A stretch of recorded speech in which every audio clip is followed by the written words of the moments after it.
Grace and peace to you. This is yours truly, Bishop Bowser, coming at you once again. Just wanted to speak briefly again about Boosie Badazz.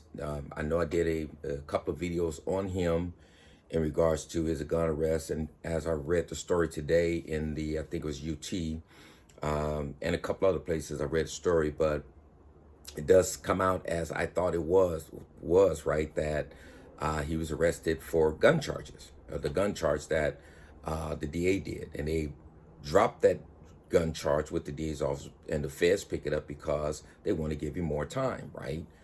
What it sounded like from his lawyer is that he would have, like, the charges would have been dropped, or not so much dropped, but if he would have made a deal with them, they're just going to put him on probation, right? And he'd have been able to go on his way. But they dropped it, and the feds pick it up, and I guarantee you he's going to do some time.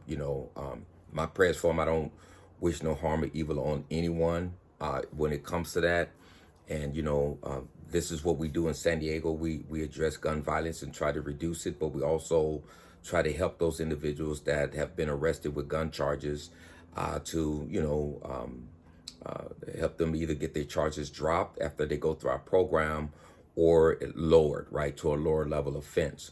But one thing is for sure, when we reached out to U.S. Attorney's Office, they didn't really want to work with us because they said most of the time, when they make arrests, they arresting the people they want off the streets, right? And so that's why they've done it. Most of the time, if they want to give a person a break, they're drop their felony gun charge to a misdemeanor, and it goes to the city attorney's office, and then we'll pick it up. We're trying to get some worked out with the DA's office, hopefully soon, that where even if an individual is arrested with a felony, we can work something out where they can go through our program and have the charges lower, reduced, or even dropped if they demonstrate that they are willing to change that irresponsible and criminal behavior.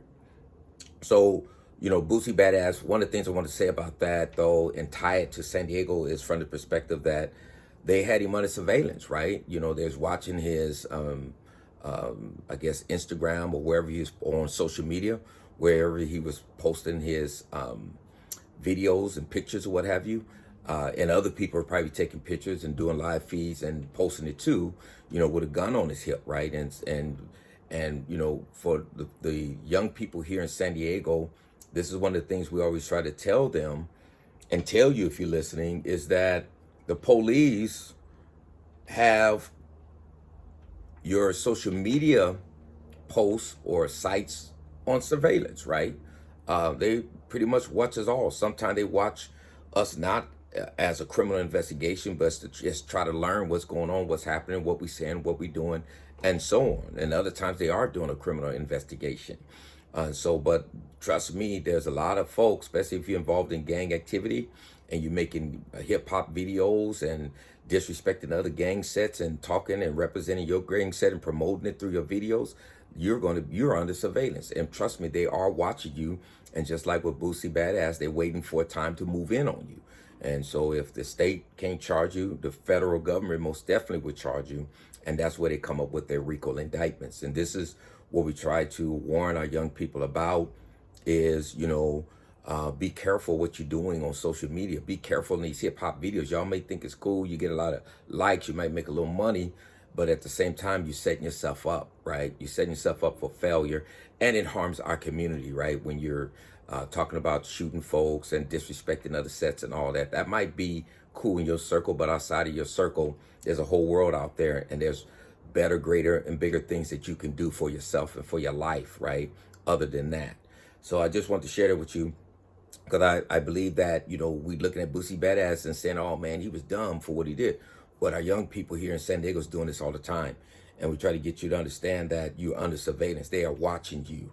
And they, just because they haven't questioned you about anything, just because they haven't arrested you yet, doesn't mean that they're not building a case against you, right? And every time you post something on social media, even if they can't use that video against you, you know what it does? It puts you on their radar. And what does that mean? That means that now they can tap your phones, listen to your conversations. They can subpoena your phone data, see who you've been texting, who you've been talking to, who you've been the deleted videos and deleted posts on social media, they'll get all that information through subpoenas.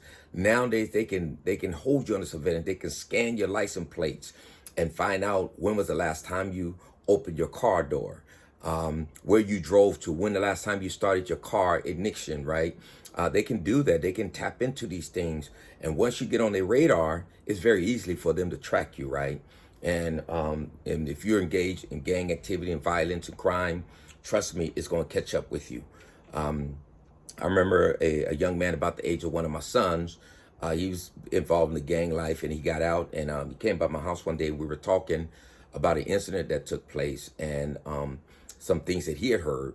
And he said something to me that's very profound. He said, if I know about it, because he was no longer in the streets, he said, if I know about this and I'm being told about this, I know the police know by now. And trust me, before I find out anything or anyone that's not in the streets hear about something, the police know about it too, right? If people are talking about it, you can rest assured the police knows about it also.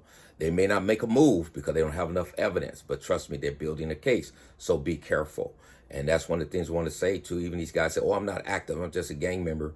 Rico and the Diamonds don't care whether you're active or not. If you're a gang member, you're promoting that gang, don't cry like a baby when they arrest you and you're looking at 20 years to life because one of the homies that you've been running with committed a murder or shot somebody or did something else, and now they tying you into that because it's a criminal enterprise. There's nothing nice or beautiful or lovely about a gang, right? A gang is a horrible thing to be a part of because they're murderers and killers and criminals, right? And I'm a former gang member, and I'm here to tell you I live that life, and I know what gang members do. I do the work of reaching out to gang members, trying to help them to change their lives, and I see what's going on in the streets. I see people's lives who have been ravaged by gun violence, right? Ravaged by the various different types of violence that is committed against each other, even when it's not a gun. So we have to be careful in how and what you post on social media.